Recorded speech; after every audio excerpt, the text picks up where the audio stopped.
the off-cycle governorship elections here in Nigeria. Of course, we know that elections took place in Imo State, took place in Bayelsa State, and more importantly, took place in Kogi State, as we are actually collecting results from different venues. Although in Imo State, collation has been completed and the governor, Hope Uzodimma, has been announced. Now, let's say the elections has been collected and it continues with Bayelsa and not forgetting Kogi State, as we prefer to provide all the updates you desire, as Arise News has been keeping tabs on all the accounts from all the locations. I am Aaron Akirijola. And I'm Temito Fagbemi. Our off-cycle election coverage continues in a moment.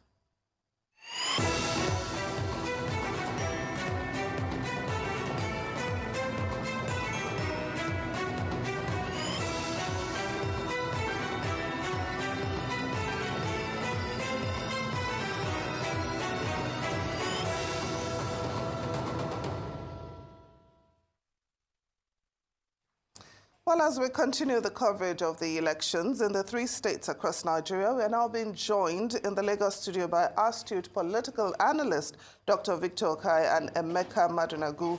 Also joining us in the analysis from the Abuja studio is a member of the Situation Room and the executive director at the Emma Ezeazu Center for Good Governance and Accountability, Umar Odi. Thank you so much, gentlemen, and of course, Umar Odi, for joining us on the program. Thank you very much. Pleasure being here. Well, I'm going to start with you. Having us. Well, you're welcome. I'm going to start with you, Dr. Okhai. Give us your assessment of how the elections have played out so far in Imo, Kogi, Bayelsa. Will you say there's been any improvement in INEC's performance compared to what we had during the general elections earlier this year?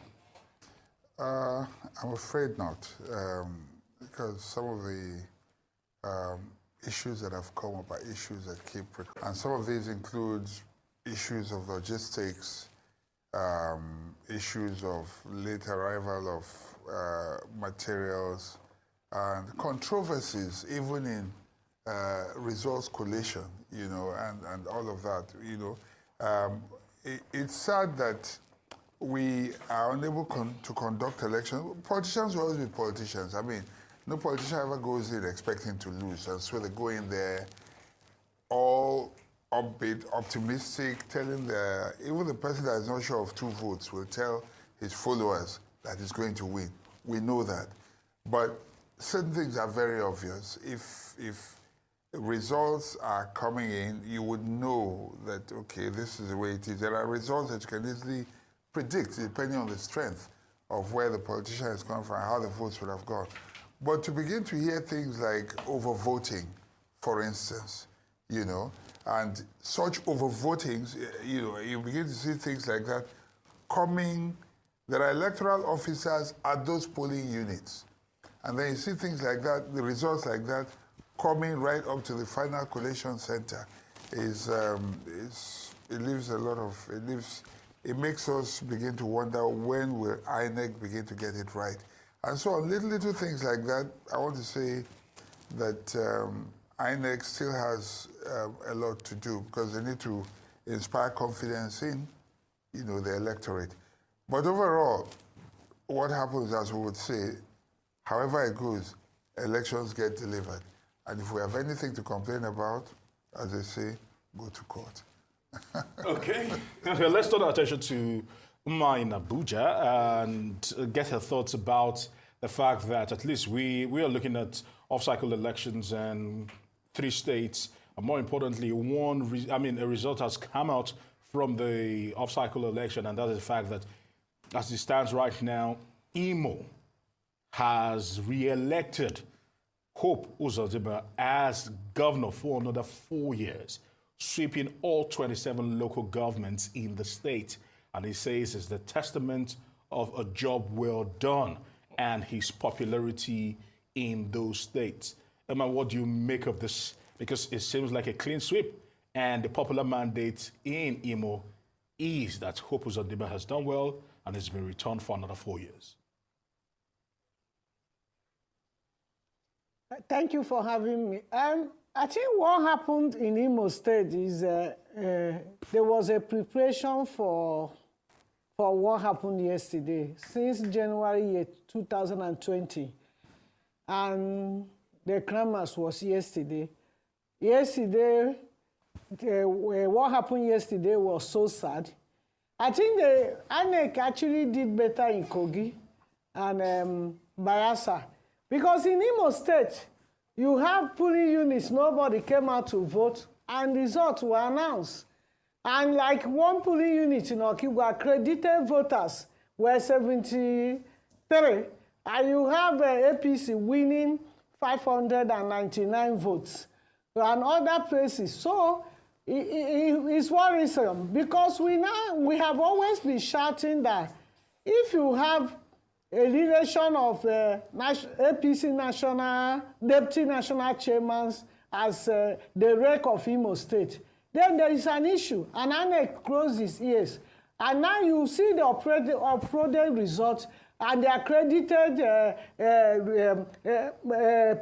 voters, and there are differences. So you now know that whatever that happened in Imo State was predetermined. But most importantly, what I saw in Imo State is the lessons, because there are so many lessons to be learned from what happened in Imo State yesterday. How political parties were not ready to do elections in Imo State. Because when we want to go to battle against an institution that is biased, against somebody that is very strong, that can destroy 12 local governments in order to remain in power. The Oru zone was destroyed completely. Okhai zone, for the past 2 to 3 months, was also gone. 9 local government areas in Okhai zone. So when you have such a person, you have to have a candidate that people can trust, people will go to battle with. So when political parties decide not to have a candidate that people can relate with, just to have anyhow candidate, nobody will want to stake his or their neck for anyhow candidate. So political parties need to learn lessons that you should not say vote at the primary elections when you select your candidate. Because what happens that when you say your vote to just the highest bidder who has no credibility to convince people to come out and go to battle for the person, then there is a problem. Political party would have learned a lesson of yesterday. The political class do not learn lessons. But if they are sincere that they need to come back to take the state or the country from where it is today, they need to put the best leg forward.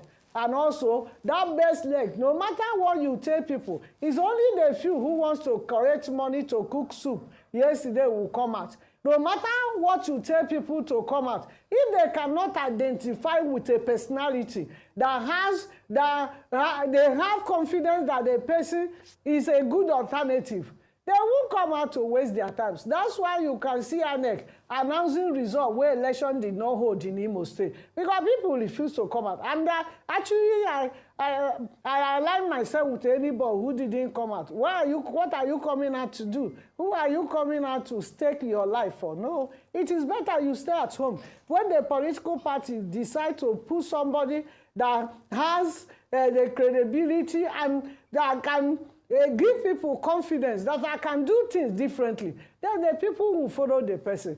So if you don't want to you want to say your vote at the primary election where you choose your candidate, go ahead and be selling your vote. The people are done already. They are not afraid of war. They are hungry. They are brutalized. They have been killed. They have been oppressed. So they can endure the next 4 years operation. But they cannot change one bad leader with another one. No, that is not what they want to do. Now, very well said, Umar. I'm going to come to you, Mr. Madu. Now, you've heard what Umar already said about the election in Imo State and the fact that, some results were declared even though elections did not take place in some certain local government areas or in some certain polling units. Now, INEC refused to entertain any petitions, from party agents and went ahead and declared Hope Uzodimma as the winner of the elections, which I guess we can safely say that the results will be disputed, in court. Now, I'm wondering, do you think the court will take into cognizance this this scenario that Emma's painted, that, you know, some elections did not hold, results were declared. And then I'm also wondering, how can we strengthen, you know, our electoral process to the point that ultimately it is the voters who will decide who their leaders should be and not the courts? Yeah, thank you very much. To your first question, really it's up to the parties that choose to go to court to prove that the election that held yesterday was significantly marred by irregularities. Yeah, but of course, if the number of voters on the register, if the results are more than the number of voters on the register, that automatically casts you know, a doubt over the genuineness, over the legality of those results. Then secondly, Nigerian politicians are really desperate, and the desperation is getting worse because politics is the most lucrative venture in Nigeria today. You know, so people just feel, what's the point setting up a business or setting up an industry? Why don't I just put money into politics, get some thugs, get some arms, small arms are circulating everywhere, get some small arms, and, you know, be able to muzzle my way through any of the parties and put up a showing, which is very unfortunate. Then you also see a situation where state resources are deployed in such a brazen, unconstitutional manner. For instance, look at the Imo State. The state government paid for all the hotel rooms in Imo State. I mean, that was an abuse of public funds, because what it meant was that it was a deliberate attempt to shut out opponents, to shut out observers from getting hotel rooms, which was not right at all. So the lesson to be learned here is that, you see, INEC must sit up. Yes, in Kogi State, INEC, at least you could see that they made some efforts to try to do things the right way, even though the resident electoral commissioner tried to contradict the national headquarters on the issue of pre-recorded election sheets. But up till now, although INEC has said they're investigating it, but up till now, they've not told us which party was actually involved in that. So INEC needs to do much better. Then the security agencies also were lax. All the noise they were making, even the National Security Advisor will do this, will do that, were just empty talk. Empty talk. Because there were still killings yesterday. Party agents were beaten. You had issues of, you know, INEC and INEC official abducted, result sheets torn, ballot papers snatched. So what are they talking about? You know, I wonder if these security chiefs actually realize that, you know, these things are a big indictment on, you know, on their status. When you tell us that, okay, don't worry, you can come out to vote, everything, and the people can see barefaced violence, then next time, what do you want the people to do? To come out again and get killed? No. And it's unfortunate when operatives of the state allow non-state actors to overrun their apparatus. What it means is that, well, okay, fine, the people should sometimes maybe look in the direction of non-state actors to protect them, like what we see happening in some parts of the country, where people pay illegal taxes to non-state actors so that they can go to the farm or they can go about their businesses. So you see, it is just that the issue of, you know, state capture, the state has captured the political space, but also allowed non-state actors whom they are sympathetic to also capture part of the space, to help them to move things in the direction of their whims and caprices, which is condemnable.